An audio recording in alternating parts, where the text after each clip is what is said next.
Hello, everybody. Welcome back to Music and Beyond. I'm Ernie Crazy Eyes, and I'm Vanessa Bell, and we are here. And don't forget that I'm from Primitive Minds. If I already did not say that, we are here with As Strange as Angels In a bathroom. in a bathroom. woo! 5 people, and I want that to be in there. Yeah. Men's bathroom. Yeah, So with 2 girls. Hey. But it's not what it sounds like. okay, thank you guys. First of all, I'm really interested to know because we started talking before the interview started. You have a new EP coming out. Can you tell us when that's coming up and a little bit of the backstory? The next EP coming out will be in October. Miracle was the first single off it. And a lot of the backstory is actually that person, that girl, that woman, if you will. Yeah, there's a lot of different stories with all the EPs. And each one of them has like a different thing happening in them. And we actually haven't spoken in like 2 years. And it's kind of crazy that she's here tonight. It's part of the story. And, just real life songs. Telling stories, for better or worse. The lovers and the haters. Does this EP, does it continue from other albums that you have out? Is there a story that you can follow? Yes, it most definitely will, because not really like a... what's the word I'm thinking of? A concept thing. Right. Just, I thought the idea of releasing a record with the way the world is now and media is now, that Occupado. remember, we're in a bathroom. This is awesome.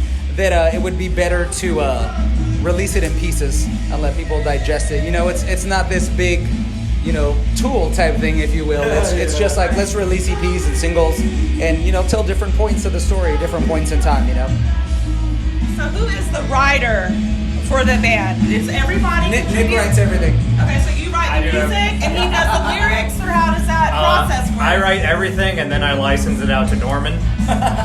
Okay. Yeah, no. I do it all. It starts from there.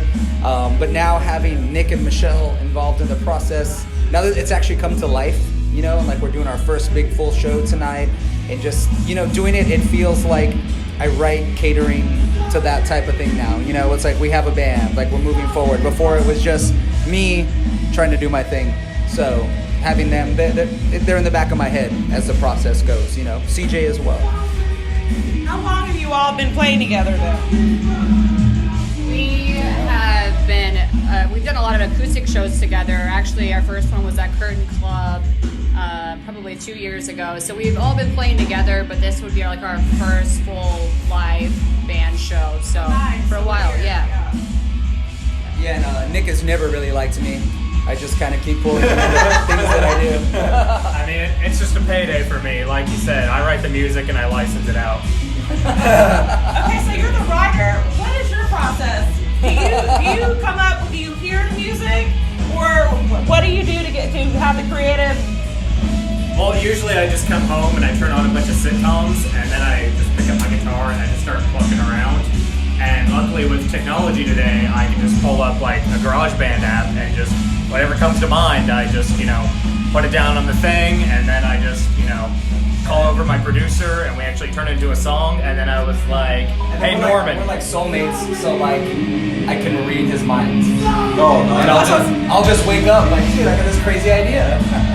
And hi guys, I'm asking a question now. I know I've been quiet, but I asked you this the last time that we talked, but I'm gonna ask you two next. Like, what inspired you guys to pick up your instruments, and like what got you guys to play instruments or become a band? Well, for me personally, like most people, I discovered Black Sabbath at an early age, and I was like, well, fuck me, that's cool. I kind of want to do that. So here I am today. Yeah, That's pretty much it. that's cool. Yeah, this is Michelle. I think for drums, it was a thing where my family is all super musical. So I kind of grew up with some kind of instrument of any kind of form in my hand. Growing up, I tried a few different things, and when I finally found the drums, it was just something that stuck. I thought it was pretty kick-ass to be a girl drummer. So yeah, I mean, music runs in my family, but I'm happy to be here now. That's awesome. I just realized you're the drummer. Yeah. Oh, that's awesome.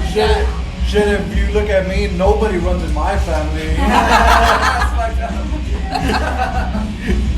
I'm really impressed that there's a female drummer. Everybody. Yeah, that's fucking cool. Yeah. I love that. Girl power.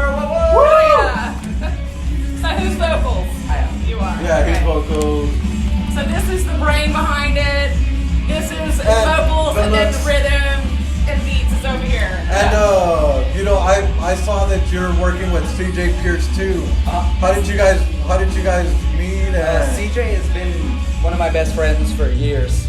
Man, for as long as I can remember, from touring with Murder FM, I say we've been friends for at least a good 10, 15 years, to be perfectly honest. Yeah, and to be able to do something together.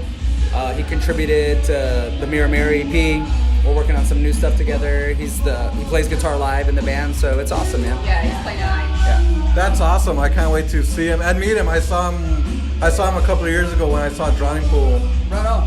He's a good dude, I've man. always met him with Drowning Pool, so. We rent him out too, and the best thing about CJ is he's every 3 songs you buy, you get one free. Oh man, that's so good.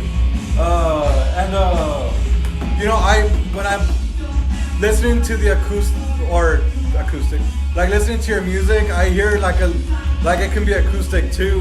Is there a plan in? It's funny that you say that. Speaking of the EPs, I've got an acoustic version of the Mirror Mirror EP already really? done. Yeah. I felt like those songs really translated well acoustically. I think they told the story about, way better in an acoustic form, as far as it's three chords in the truth, if you will. You know what I mean? Yeah. So just went that route. So we'll be releasing that down the line as well. That's amazing. I can't Yeah, wait to thank hear you, that. man. I'm excited I mean, about it. I was a huge fan of Mirror Mirror when it came out. Thank you. Like, when we talked the last time in June, 24 minutes was not enough for me. Right. I needed more. But I love that. Dates like It's the that. story of my life.